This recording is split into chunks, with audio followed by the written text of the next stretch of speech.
The moment my ex-husband Derek stood up in that courtroom, straightened his new suit jacket, and looked the judge dead in the eye, I knew he was about to destroy me.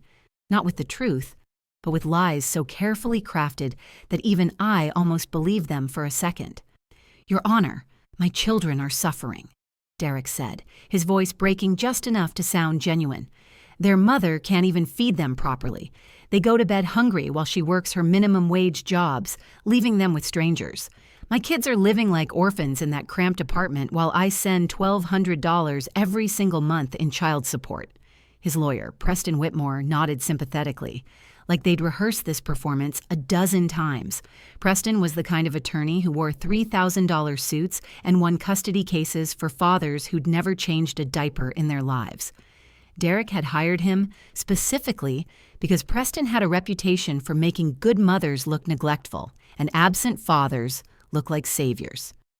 I sat there in my only court-appropriate dress, the navy blue one I'd bought at Goodwill for my cousin's wedding 3 years ago, feeling every eye in the courtroom shift to me with judgment. My hands trembled as I gripped the edge of the defendant's table, trying to steady myself against the avalanche of lies crushing down on me. But then something happened that nobody expected, least of all Derek.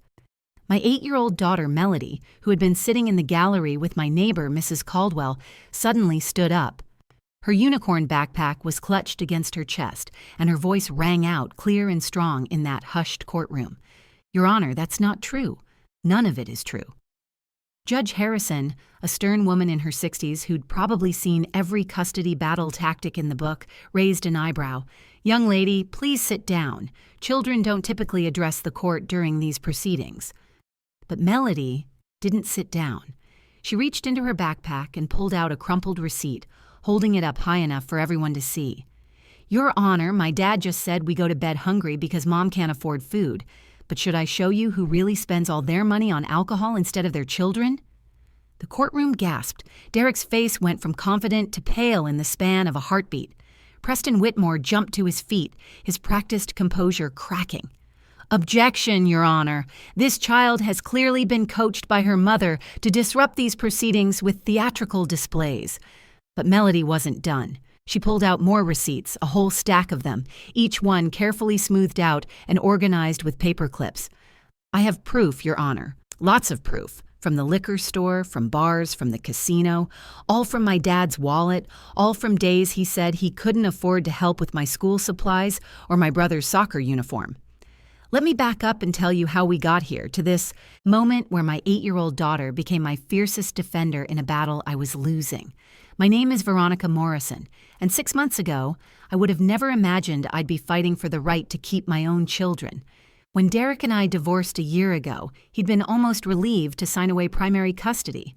Back then, he was too busy with his new girlfriend, Brianna, to care about school pickups and homework help. He took the kids every other weekend, though half the time he'd cancel at the last minute with some excuse about work or truck problems. My daughter, Melody, had always been special, not in the way all parents think their kids are special, but genuinely different. While other 8-year-olds were playing with dolls or video games, Melody observed everything with those sharp green eyes she'd inherited from my mother. She kept journals, took notes, and remembered every detail of every conversation. Her teacher called her an old soul, but I just thought she was cautious, maybe a little too grown up from watching her parents' marriage fall apart. My son, Colton, was the opposite. At 6 years old, he still believed in magic, in superheroes, and unfortunately, in his father's promises. Every canceled weekend, every broken commitment, Colton would make excuses for Derek. "Dad's working hard," he'd say, or "Dad's tired from building houses all day." It broke my heart, but I never corrected him. I refused to be the parent who poisoned my children against the other, even when Derek had no such reservations. Standing in that courtroom, watching my daughter hold those receipts like weapons of truth, I realized she'd been preparing for this moment longer than any of us knew. While Derek painted me as a neglectful mother who couldn't provide, Melody had been collecting evidence of who really failed to put their children first. 6 months before that courtroom showdown, my life had found a rhythm that worked. It wasn't glamorous, but it was stable. Every morning at 4:30 a.m., my alarm would buzz softly on the nightstand. I'd already be half awake, my internal clock trained by necessity. I'd slip out of bed, careful not to wake the kids, and start my morning routine in the dark.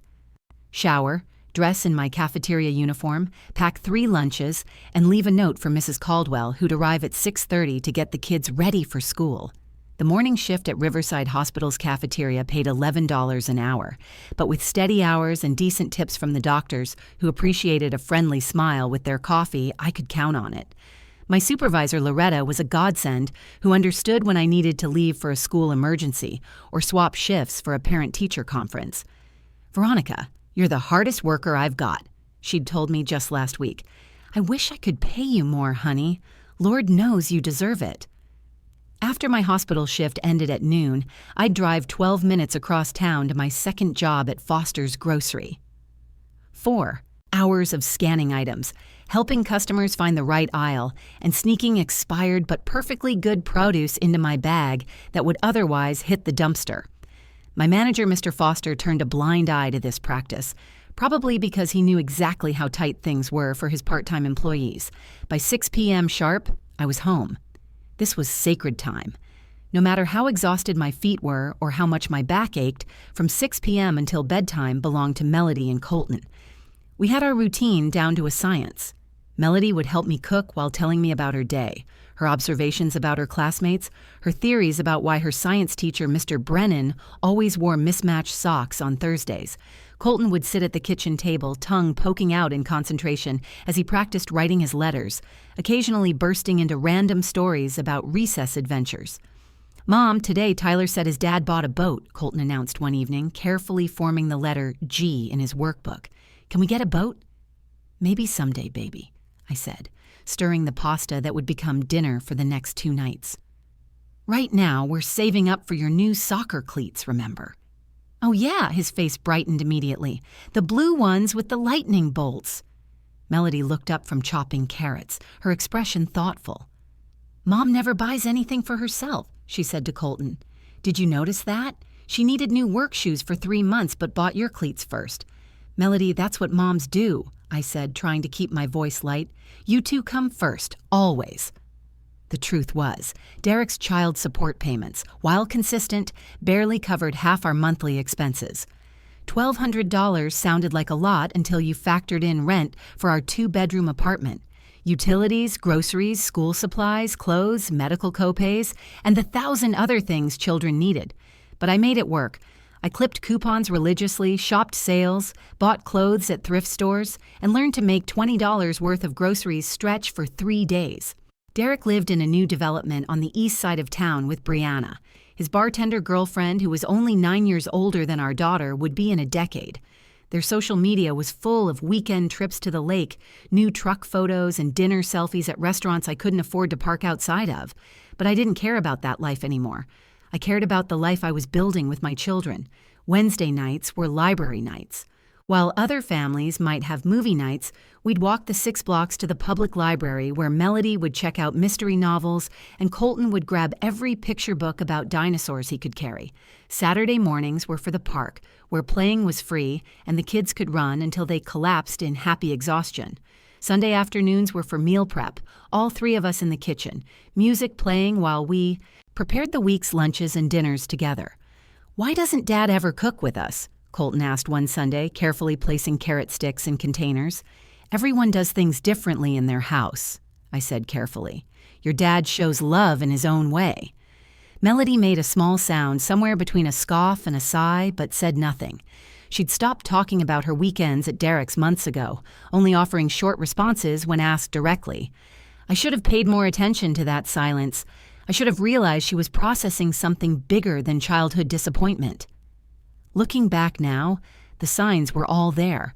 The way she'd started carrying that notebook everywhere, jotting down observations. The way she'd ask seemingly innocent questions about receipts and budgets. The way she'd watch me organize my coupon envelope with an intensity that seemed unusual for an 8-year-old. But in those months before Derek decided to pursue custody, I thought we were doing well. We were surviving, even thriving in our own way. My kids were healthy, happy, and loved. They went to bed every night with full bellies and stories, woke up to hot breakfast and hugs, and never doubted they were my entire world. I thought that would be enough. I thought love and stability would matter more than money and appearances. I was about to learn how wrong I could be when Derek decided to turn our lives into a battlefield. The custody petition arrived on a Tuesday afternoon, delivered by a process server who looked apologetic as I signed for it. My hands shook as I read the formal language. Derek Morrison was seeking full custody of our minor children, claiming I was providing an inadequate living environment and failing to meet their basic needs. "This has to be a mistake," I told my legal aid attorney, Gwendolyn Park, when I met her the next day in her cramped office overflowing with case files. "Derek doesn't even want the kids full time. He complains when he has to keep them an extra hour." Gwendolyn, a tired-looking woman in her 40s who probably hadn't taken a vacation in years, scanned the documents with practiced eyes. "He's claiming financial hardship on your part, neglect, and inappropriate childcare arrangements. He's also hired Preston Whitmore." My stomach dropped. I'd heard that name before. Preston Whitmore was the lawyer wealthy fathers hired when they wanted to destroy their ex-wives in court. He'd once gotten custody for a father who'd never attended a single school event by painting the mother as mentally unstable for crying during the proceedings. "How can Derek afford him?" I asked. "That's a good question," Gwendolyn said. "But right now, we need to focus on building your defense. Document everything, every expense, every school event you attend, every meal you make. We need to show you're a capable and caring mother." The 3 weeks leading to the hearing were torture. Derek suddenly became Father of the Year during his visitations, taking the kids to expensive restaurants and buying them toys they'd mentioned wanting months ago. Colton came home with a $100 Lego set, bouncing with excitement. "Dad says when we live with him, I can have all the Legos I want," he announced, not understanding how his words cut through me. Melody remained quiet, but I noticed her notebook was out more often. She'd sit at the kitchen table after dinner, writing furiously while I washed dishes. When I asked what she was working on, she'd say, "Just homework, Mom," and change the subject. The morning of the hearing, I dressed carefully in my navy dress, pulled my hair into a neat bun, and tried to project confidence I didn't feel. The courtroom was smaller than I expected, with harsh fluorescent lighting that made everyone look pale and tired. Derek arrived in a new charcoal suit. Brianna nowhere in sight. Preston Whitmore followed, wheeling in a briefcase that probably cost more than my monthly rent. Judge Harrison entered, a stern-faced woman with silver hair pulled back severely. She had a reputation for being fair but tough, not swayed by emotional arguments. I tried to take comfort in that. Derek took the stand first, and the man I'd once loved transformed into someone I didn't recognize. His voice carried just the right amount of concern as he painted a picture of neglect and poverty that sounded believable, even though every word was twisted. "Your Honor, I'm deeply concerned about my children's welfare," he began, his hands folded earnestly. "Veronica works multiple jobs, which I understand is admirable, but it means the children are constantly with strangers. My daughter has told me she makes her own dinner sometimes. My son mentioned they only had cereal for dinner last week." Preston Whitmore smoothly guided him through more lies. Derek claimed I was too tired to help with homework, that the kids' clothes were worn and ill-fitting, that their apartment was in a dangerous neighborhood. Each accusation was a grain of truth, twisted into a weapon. Yes, Melody helped with dinner because she enjoyed cooking.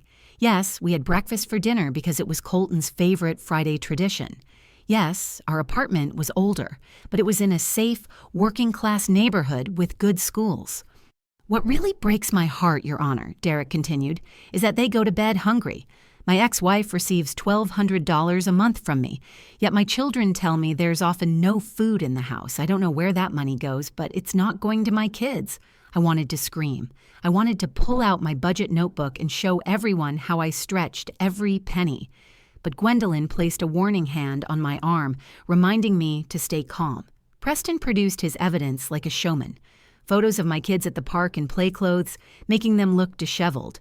A picture of our apartment building, angled to emphasize the peeling paint rather than the well-maintained playground. Even a photo of my 10-year-old Honda, somehow making it look like it was held together with duct tape and prayers. "As you can see, Your Honor," Preston said smoothly, Despite Mr. Morrison's substantial financial support, the children's living conditions are substandard. We believe they would thrive in Mr. Morrison's stable, two-income household where they could have their own rooms, proper nutrition, and consistent supervision. When Gwendolyn cross-examined Derek, she did her best with limited resources. She pointed out his sporadic visitation history, his multiple cancellations, his failure to attend school events. But Derek had an answer for everything, always circling back to his concern for the children's welfare. As I watched Judge Harrison taking notes, her expression unreadable, I felt my world collapsing. Derek had money, a better lawyer, and a talent for manipulation I'd never fully appreciated until now. All I had was the truth, and in this courtroom, that didn't seem to be worth much. Judge Harrison called for a 30-minute recess, and I practically stumbled out of the courtroom, my legs weak from stress and disbelief. Gwendolyn guided me to a quiet corner of the hallway, her hand steady on my elbow. "We'll present our case after the break," she said, trying to sound reassuring. "I'll call you to testify and we'll show your work schedules, your attendance at school events, everything we discussed." But we both knew it wasn't enough. Derek had painted such a compelling picture of neglect that my truth looked weak in comparison. How could I prove my kids were happy when he had convinced everyone they were suffering? I found myself in the women's bathroom, splashing cold water on my face, trying not to smudge the minimal makeup I'd carefully applied that morning. When I looked up, Melody was standing in the doorway, her expression far too serious for an 8-year-old. "Mom, are you okay?" she asked, coming to stand beside me. "I'm fine, sweetheart. You should be with Mrs. Caldwell. This is all very boring grown-up stuff." Melody shook her head, her ponytail swaying with the motion. "It's not boring. Dad's lying about everything. The judge needs to know the truth. Baby, sometimes adults have to handle things in complicated ways. The judge will figure out what's best." "No," Melody said firmly, startling me with her conviction. "She won't figure it out because Dad's really good at lying. He's been practicing. I heard him on the phone with his lawyer last week rehearsing what to say. He laughed about it with Brianna afterward." My heart sank. "You heard that during your visit?" "I hear everything during our visits. Dad forgets I exist once he's had a few beers." She opened her unicorn backpack, the one I'd bought her at the start of the school year from the clearance rack. "Mom, I need to show you something." She pulled out a small spiral notebook, its pages wrinkled and worn from constant handling. Inside, in her neat handwriting, were dates, times, and observations. Dad's drinking log was written at the top of the first page. "Melody, what is this?" "Evidence," she said simply. "Like in my mystery books. The detective always needs evidence to catch the bad guy." She flipped through pages showing records of canceled visits, overheard conversations, and something that made my breath catch, a plastic bag full of receipts. "Where did you get these?" "From Dad's trash. He and Brianna throw everything away without thinking. Every time I visited and had to use the bathroom, I'd check the wastebasket. Look at this one." She pulled out a liquor store receipt dated 3 days ago. $247. That's more than you spend on groceries for 2 weeks. I know because I help you with the coupons." I stared at my daughter, this brilliant, observant child who'd been quietly building a case while I'd been drowning in worry. "Honey, you can't show these to the judge. Children don't testify in custody hearings, and your dad will say I put you up to it." "Then I'll make them listen," she said with determination that reminded me of my own mother. "Mom, you never fight dirty even when Dad does. You never say mean things about him to us. You just work and take care of us and never complain. But I'm not going to let him take us away with his lies." "Melody, this is too much responsibility for you. You're 8 years old. You should be worrying about spelling tests and playground games, not collecting evidence against your father."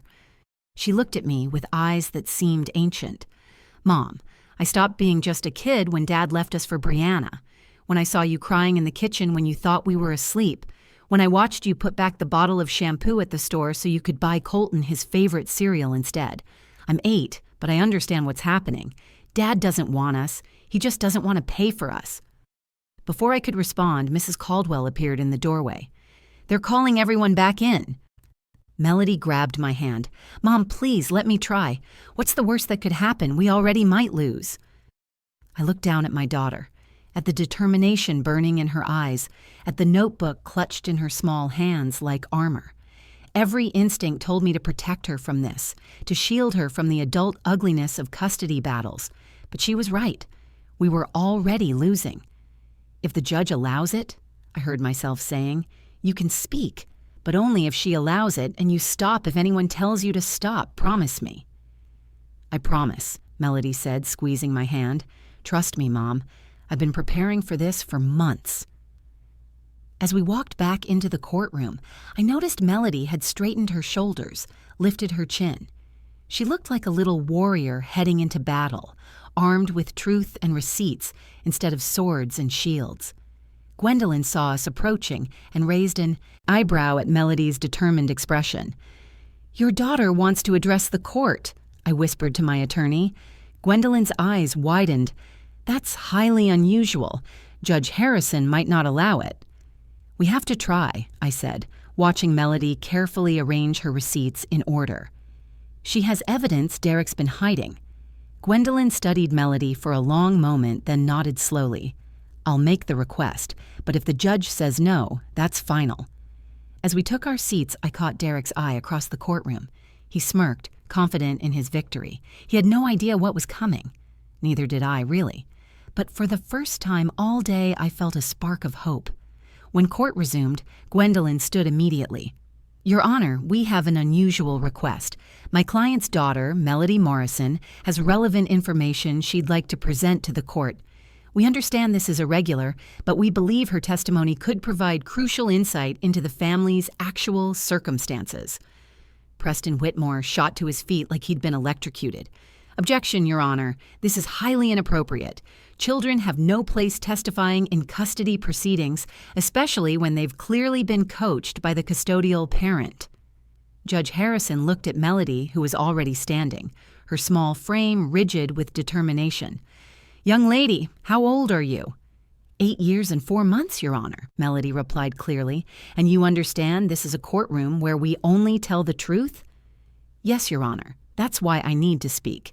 Everything my dad said was a lie, and I can prove it." The judge studied her for a long moment. "Approach the bench, young lady. Bring whatever you're holding." Melody walked forward with more confidence than most adults could muster in a courtroom. She placed her notebook and bag of receipts on the judge's bench, then stood straight, waiting. "Your Honor," she began, her voice carrying across the silent courtroom. "My dad said we go to bed hungry and live like orphans. But last Tuesday, he spent $247 at the liquor store. I have the receipt right here." She held up the crumpled paper, and the courtroom erupted. Derek's face went from smug to shocked, his mouth opening and closing like a fish, gasping for air. "That's impossible! She's lying!" Derek shouted.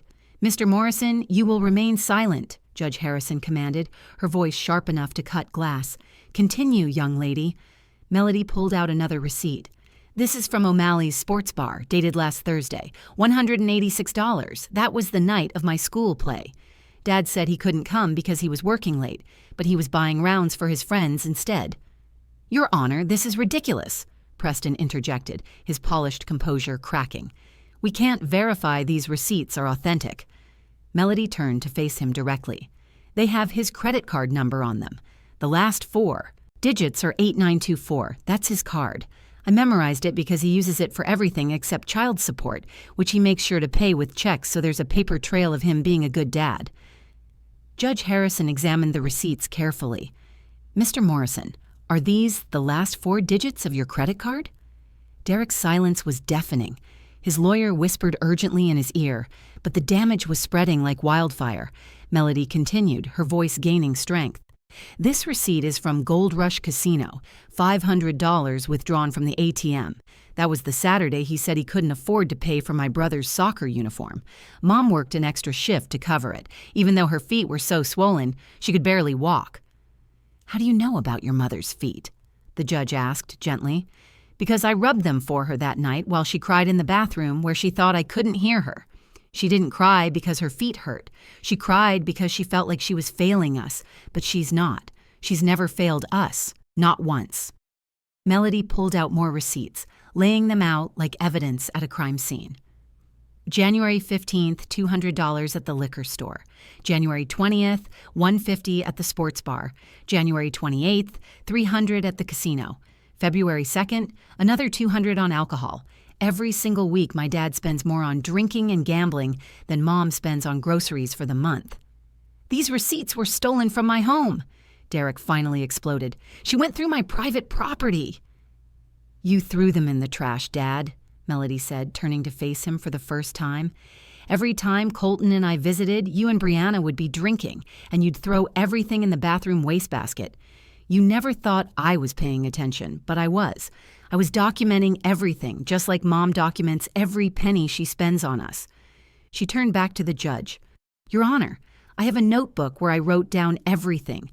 Every time Dad canceled on us, every time he forgot to pick us up from school when it was his day, every time he was too hungover to take us to our Saturday activities. But more importantly, I wrote down every time Mom showed up, every school play, every soccer game, every parent-teacher conference. Even when she had worked both jobs and hadn't slept, she was there. Mom makes us breakfast every morning at 6 a.m. before Mrs. Caldwell arrives. Real breakfast with eggs and fruit, not the Pop-Tarts Brianna throws at us when we stay at Dad's. Mom reads to Colton every night, helps me with my homework, and makes sure we have everything we need for school. We don't go to bed hungry. We go to bed loved every single night. The courtroom was completely silent. Even Preston Whitmore seemed at a loss for words. Derek's face had gone from red to white, his hands gripping the table in front of him. Your Honor, Melody said, her voice softening slightly, I didn't want to do this. I don't like saying bad things about my dad, but I couldn't let him take us away from Mom with his lies. She works 2 jobs and never complains. She gives up everything for us. Last month, she needed new work shoes because hers had holes in them, but she bought Colton's soccer cleats instead. She wore plastic bags inside her shoes on rainy days so her socks wouldn't get wet. That's not neglect. That's love. Judge Harrison looked at Derek, her expression stern. Mr. Morrison, do you have any response to your daughter's testimony? Derek stood up, his attorney trying to pull him back down. She's been brainwashed. Veronica has turned her against me. No, Dad, Melody said quietly. You turned me against you when you chose alcohol over attending my school play, when you chose gambling over Colton's birthday party, when you chose Brianna over being our father. Mom never said a bad word about you. She didn't have to. Your actions spoke loud enough. Judge Harrison's gavel came down with a finality that echoed through the courtroom. I've heard enough. Mr. Morrison, your petition for custody is not only denied, but I'm modifying the existing custody arrangement.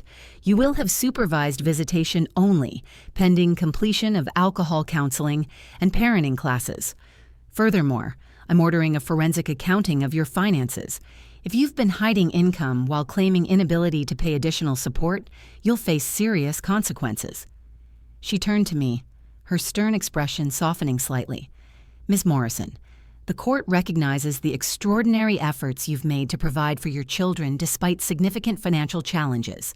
The current child support order will be reviewed and adjusted based on Mr. Morrison's actual income. Derek slammed his fist on the table. This is insane. You're taking the word of a child who's been coached.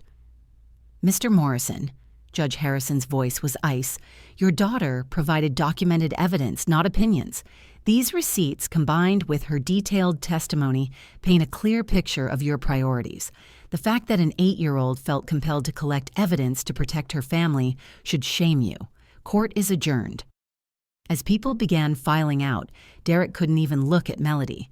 He stormed past us, Preston Whitmore trailing behind, already on his phone, probably calculating his billable hours for an appeal that would never happen. Outside the courthouse, the February air felt crisp and clean against my face. Melody stood beside me, suddenly looking like the 8-year-old she was supposed to be, exhausted from carrying such a heavy burden. Are you angry with me? She asked quietly. For keeping secrets? I knelt down to her level, taking her small hands in mine. Oh, sweetheart, no. I'm amazed by you. But I'm also sorry you felt you had to do this. You shouldn't have had to be so brave. Someone had to be, she said simply. You're brave every day. Mom, but you're too nice to fight dirty. Sometimes the truth needs someone who's willing to show receipts. Mrs. Caldwell, who had been watching Colton during the hearing, brought him running toward us. "Mommy, Melody, did we win? Do we get to stay with you?" I scooped him up, holding him tight. "Yes, baby, we're staying together." "Forever?" he asked, his little arms wrapped around my neck. "Forever and always," I promised. That night, after the kids were asleep, I sat in Melody's room, watching her peaceful face in the moonlight. She'd insisted on keeping one receipt, the one from the liquor store dated 3 days before the hearing. "For my evidence journal," she'd said, "in case I become a lawyer or a detective someday." The weeks that followed brought changes I hadn't dared hope for. The forensic accounting revealed Derek had been hiding income from side construction jobs, nearly doubling what he'd declared. Child support was increased to $2,200 a month, and he was ordered to pay 3 years of back support in installments. Derek never showed up for his supervised visits. He completed the minimum counseling sessions required by law, then moved to Arizona with Brianna 6 months later. He sends birthday cards occasionally, usually late, with generic messages that could apply to any child. Colton stopped asking why Daddy doesn't call after the first year. Melody, my brilliant, brave daughter, started a journalism club at school. Her teacher says she has a gift for investigative reporting, which doesn't surprise me at all. She still keeps notebooks, but now they're filled with story ideas and observations about the world that are curious rather than protective. With the increased support and back payments, I was able to cut back to one job. I'm there every day when the kids get home from school now. We do homework at the kitchen table, make dinner together, and have time for board games and movies. Simple things that felt like impossible luxuries before. Last week, I bought new work shoes without checking my bank balance first. Melody noticed them immediately. "Mom, you got something for yourself," she said, genuinely delighted. "I did," I laughed. "And they're waterproof, so no more plastic bags on rainy days." She hugged me tight. "You deserve nice things, Mom. You deserve everything." The truth is, I already have everything. I have 2 incredible children who teach me every day about courage, resilience, and love. I have a daughter who stood up in a courtroom and spoke truth to power when most adults would have stayed silent. I have a son whose joy and optimism survived despite disappointment. That receipt Melody kept? We did frame it, just like I'd imagined. It hangs in our hallway with a small brass plate she made in art class that reads, "The truth is worth more than money. Love is shown in actions, not words, and sometimes the smallest voice carries the biggest truth." Every morning when I pass it on my way, to make breakfast, I'm reminded that strength doesn't always roar. Sometimes it's the quiet voice of an 8-year-old girl with a unicorn backpack, holding a handful of receipts, refusing to let lies win. Sometimes the most powerful thing you can do is simply keep every receipt. If this story touched your heart, please take a moment to like this video and share it with someone who needs to hear it. Every parent fighting for their children, every person who's been falsely accused, and everyone who's ever felt powerless against lies needs to know that truth can win. Leave a comment below sharing your thoughts or your own experiences with standing up for what's right. And don't forget to subscribe to our channel for more powerful, real-life stories that remind us all of the strength we carry within ourselves. Thank you for listening, and remember, sometimes the smallest voices speak the loudest truths.